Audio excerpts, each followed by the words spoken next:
Question number 41, unproductive public expenditure affects our. Unproductive public expenditure, देखो कई बार, just एक example देती हूँ, कोई खर्चे तो ऐसे होते हैं जिससे नया आउटपुट जनरेट हो जाता है, लेकिन कोई एक्सपेंसेस गवर्नमेंट को ऐसे करने पड़ जाते हैं कि जिससे कुछ भी नया जनरेट नहीं हो रहा है, लेकिन वो खर्चे करने जरूरी है। For example, protecting the geographical boundaries of our nation.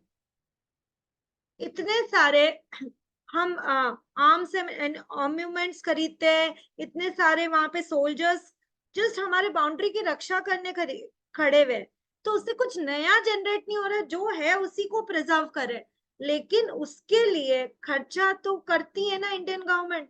तो वो खर्चा, यदि वो पैसा बच जाता तो कहीं और खर्चा, मतलब कहीं और हम लोग यूज कर सकते थे वो पैसा, पर ऐसा हो नहीं पाता, वो एक्सपेंडिचर करना ही पड़ जाता है। So unproductive public expenditure affects our large deficit. Deficit मतलब क्या है?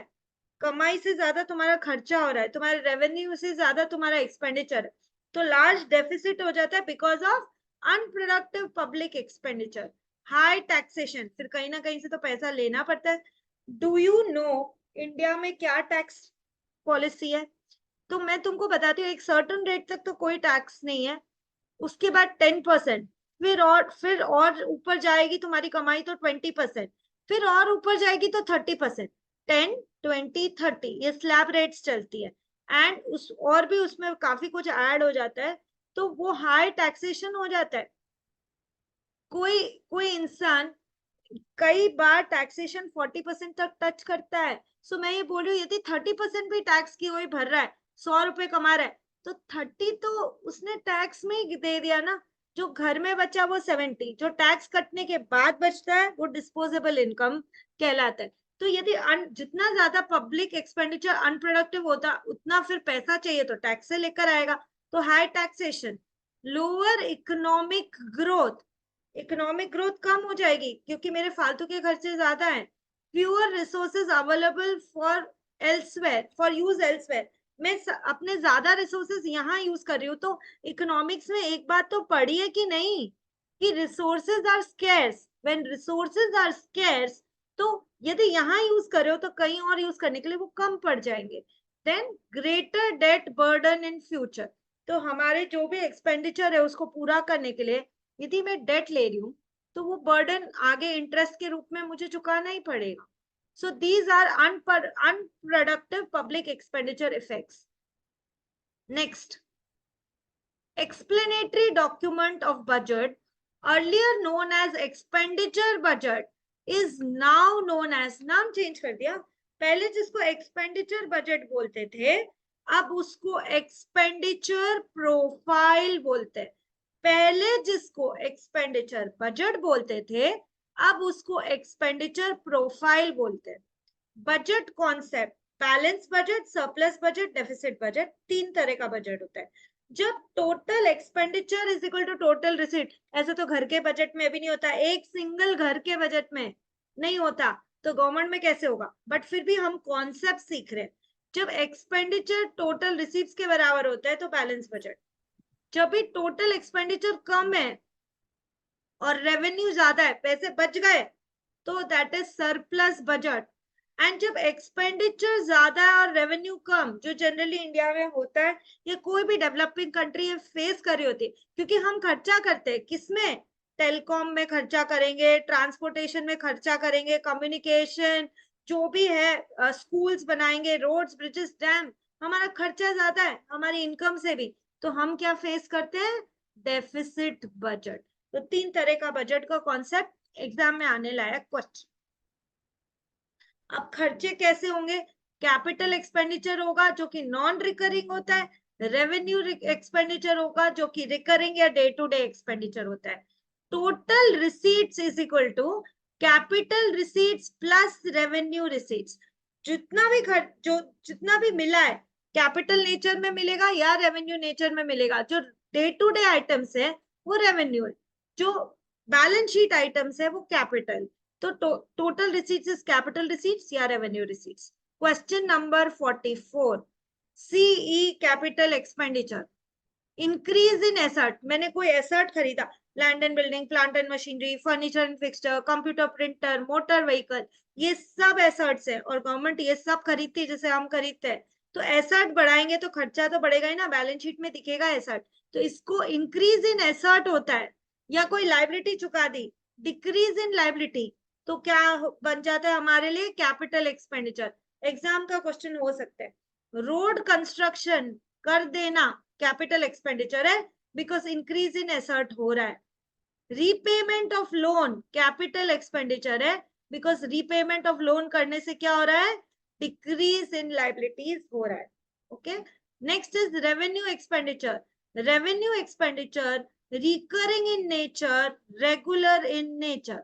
रेवेन्यू एक्सपेंडिचर बार बार होता है, सैलरी दे दी गवर्नमेंट एम्प्लॉयज को, सब्सिडी दे दी गवर्नमेंट ने, या इंटरेस्ट पे किया, किसको सब्सिडी देगी, कुछ अच्छा काम कर रहा है देश के लिए, जैसे कोई सोलर पैनल बना रहा है, तो भाई इलेक्ट्रिसिटी जनरेट हो रही है उससे, वो मेन काम तो गवर्नमेंट का है, तो अच्छा काम कर रहा है, बिना पॉल्यूशन के सोलर पैनल बना रहा है, दो इसको subsidy.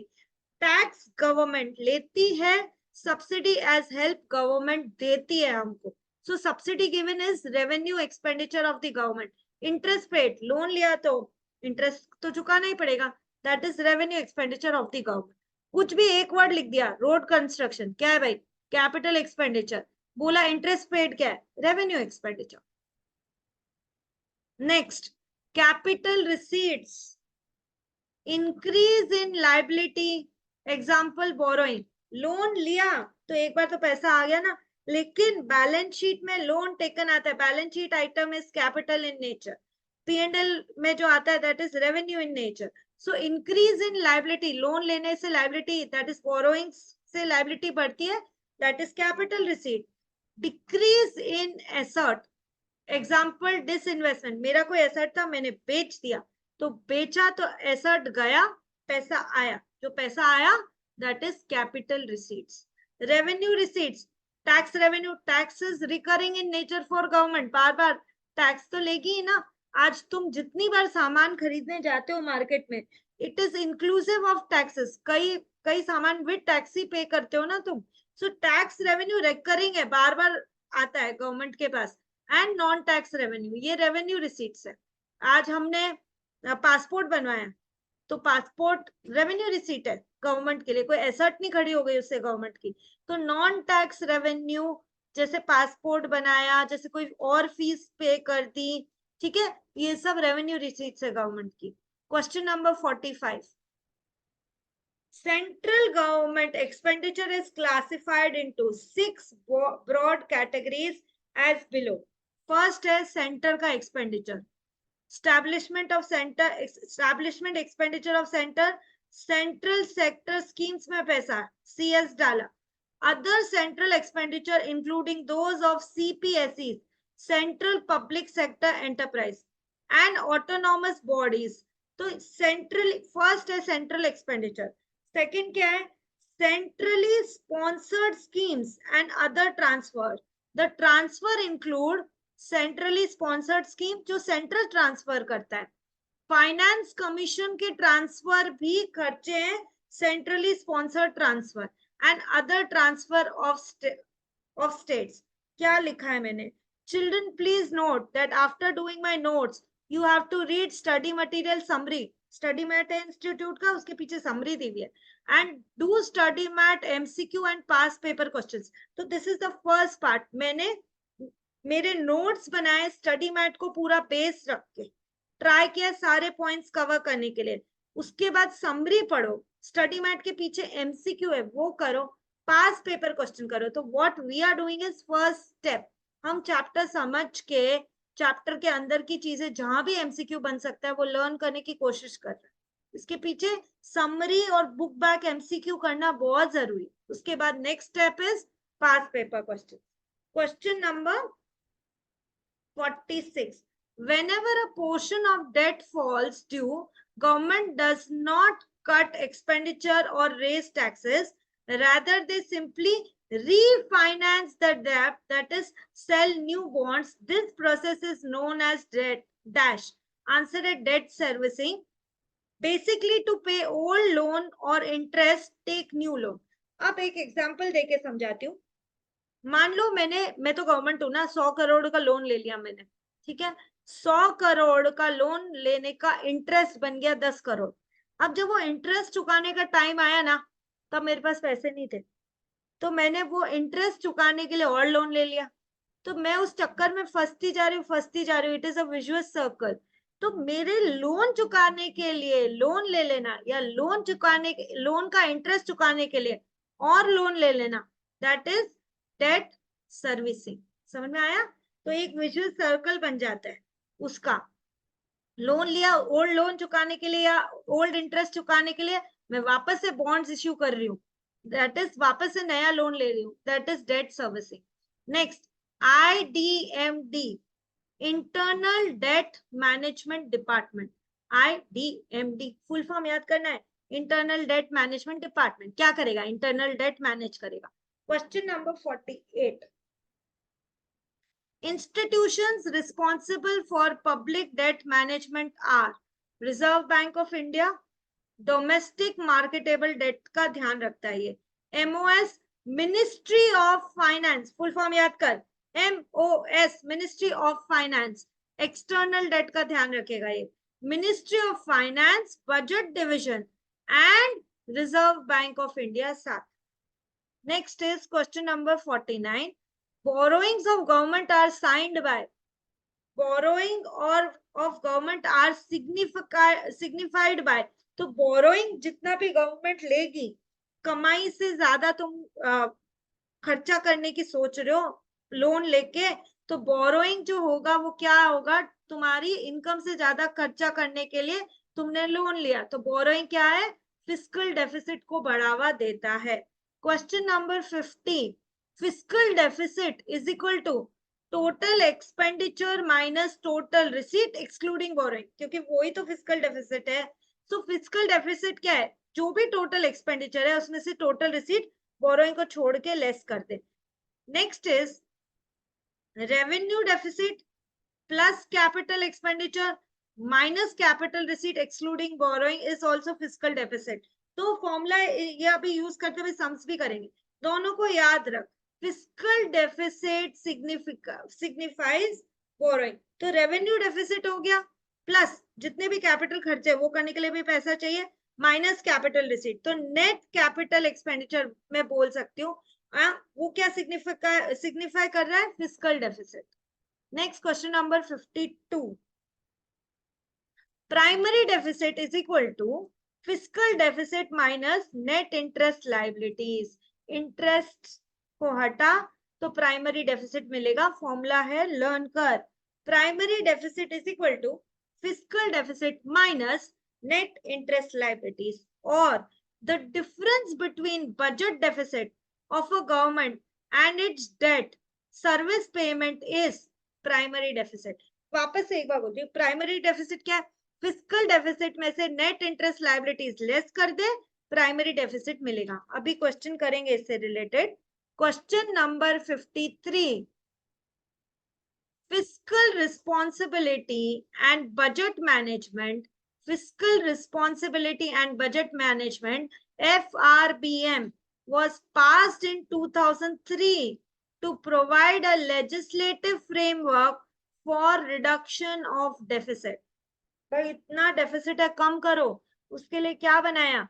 Fiscal responsibility and budget management. कब पास हुआ? 2003 में। FRBM, रिडक्शन ऑफ डेफिसिट के लिए ऑब्जेक्टिव्स ऑफ FRBM एक्ट क्या थे? Intergenerational equity in fiscal management,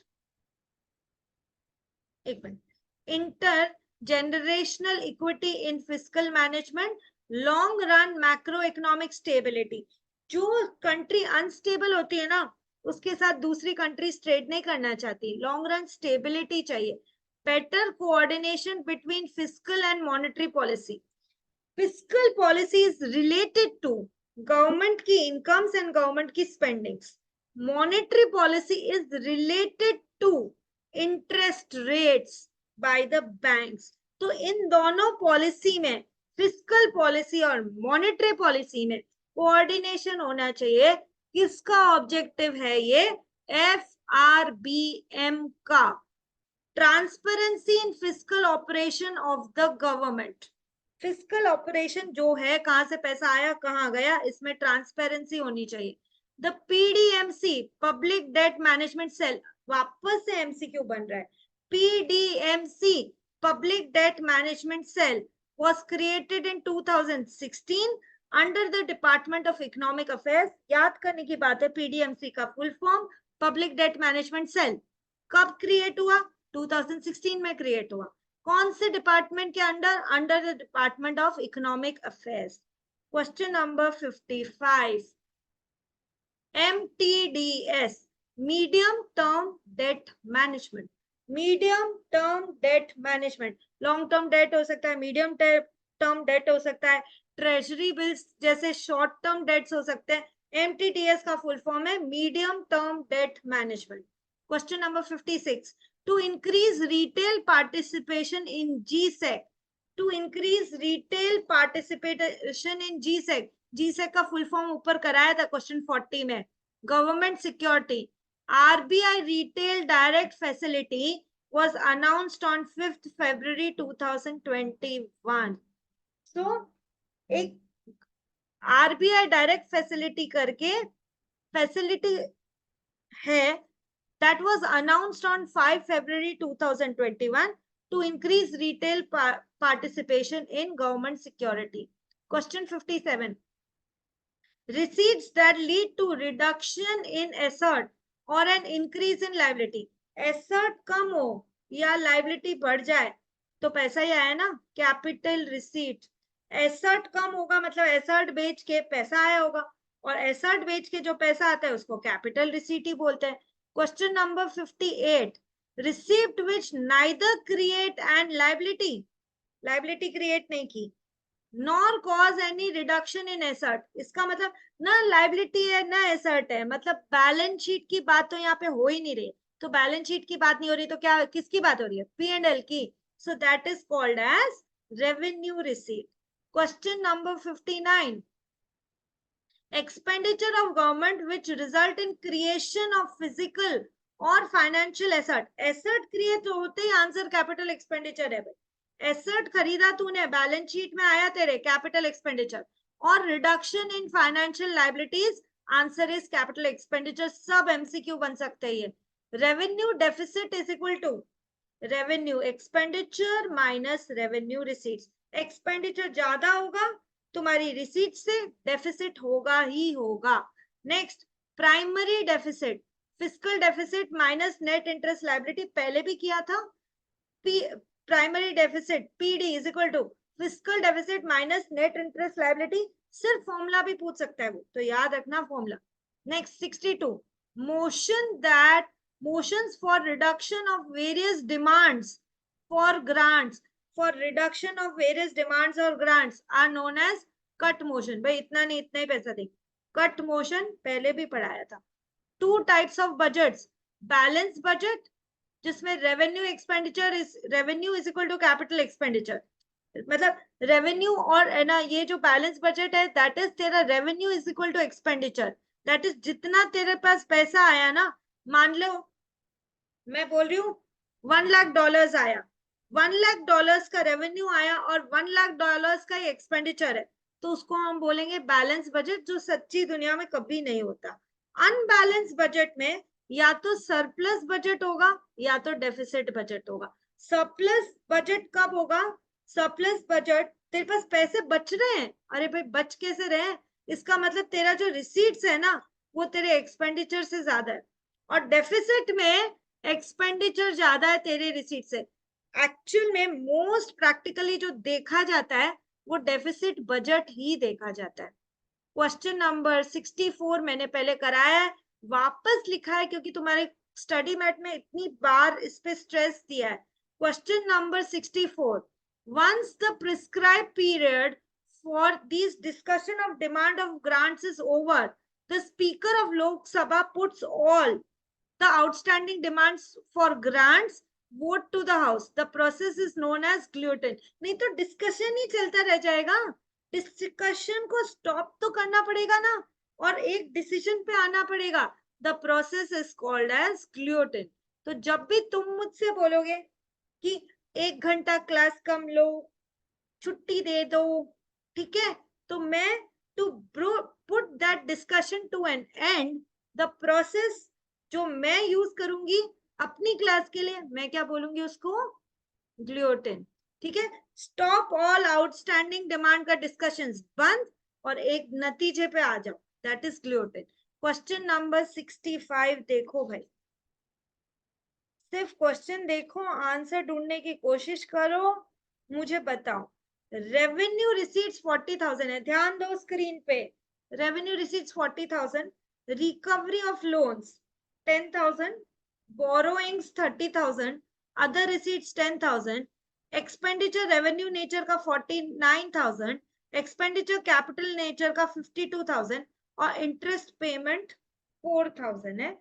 find revenue deficit. Revenue deficit का तो मतलब यही हुआ होगा ना कि तुम्हारा रेवेन्यू रिसीट कम है और तुम्हारा रेवेन्यू एक्सपेंडिचर ज्यादा है। तो बताओ पहले तुम्हारा रेवेन्यू एक्सपेंडिचर कितना है। क्या ये दिखा तुमको 49,000 तुम्हारा एक्सपेंडिचर है रेवेन्यू का, ये ज्यादा होगा। और तुम्हारी रेवेन्यू रिसीट कब कम होगी, तभी तो डेफिसिट होगा। रेवेन्यू रिसीट कितनी है 40,000 की। तो क्या मैं बोल सकती हूँ revenue receipt minus revenue expenditure is revenue deficit, which is 40,000 minus 9,000, 49,000, that is 9,000 तुम्हारा revenue deficit हुआ। Please see, do you agree with this? मेरी कमाई कम खर्चे ज्यादा रेवेन्यू नेचर के, तो इट इज रेवेन्यू डेफिसिट, ठीक है।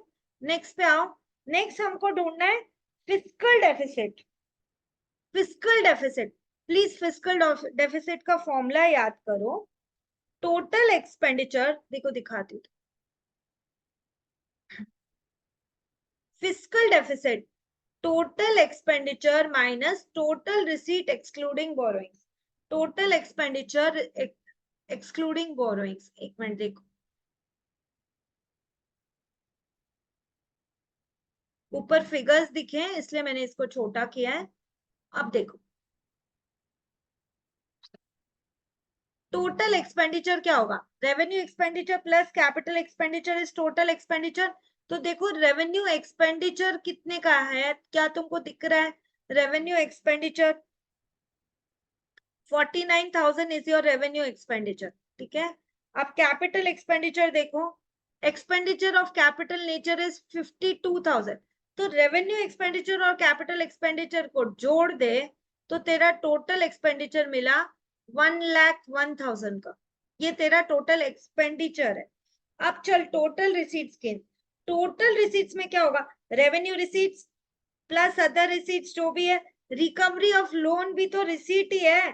तो रेवेन्यू रिसीट सबसे पहले हमने ऊपर देखा था 40,000, फिर तेरा रिकवरी ऑफ लोन भी तो पैसा ही आया है, वो भी तो रिसीट्स ही है।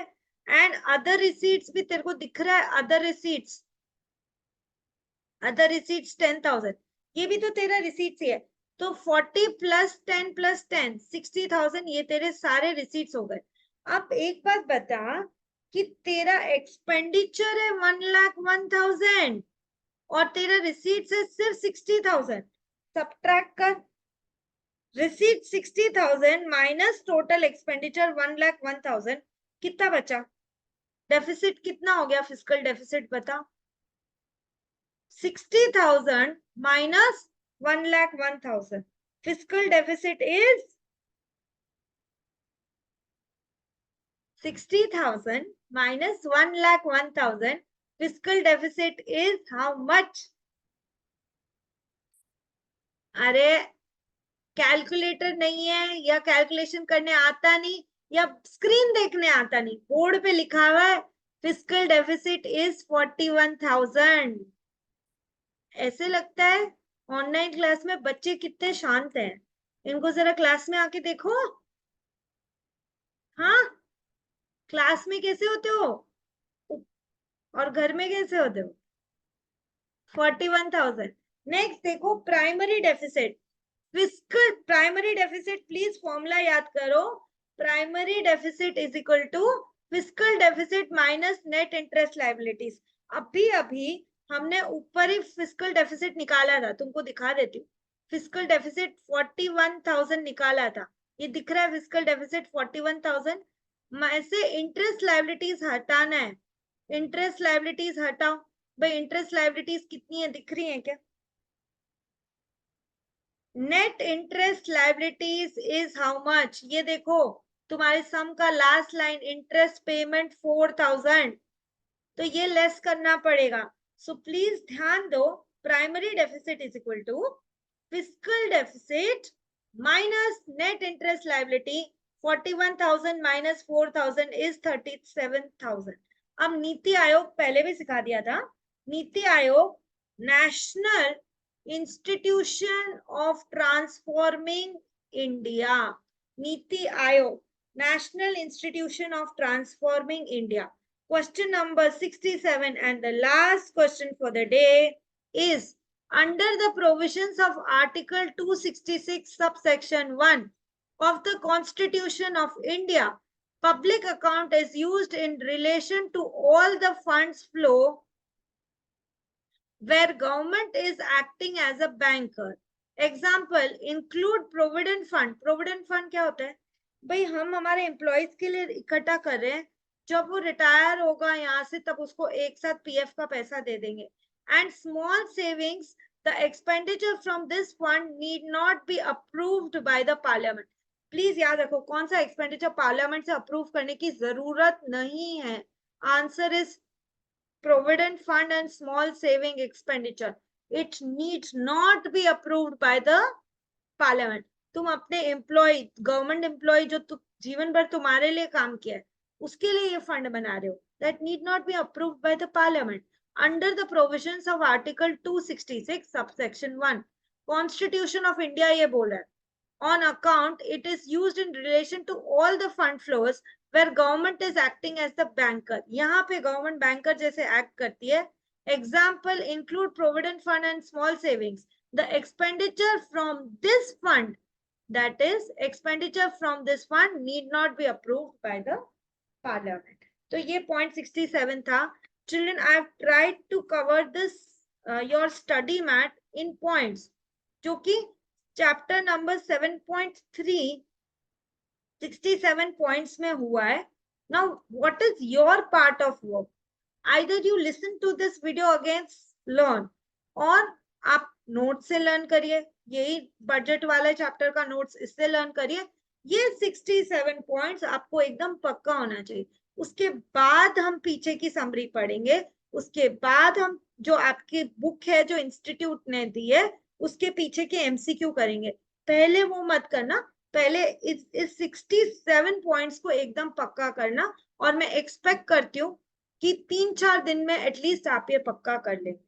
ओके, चलो bye for now children, take care, bye.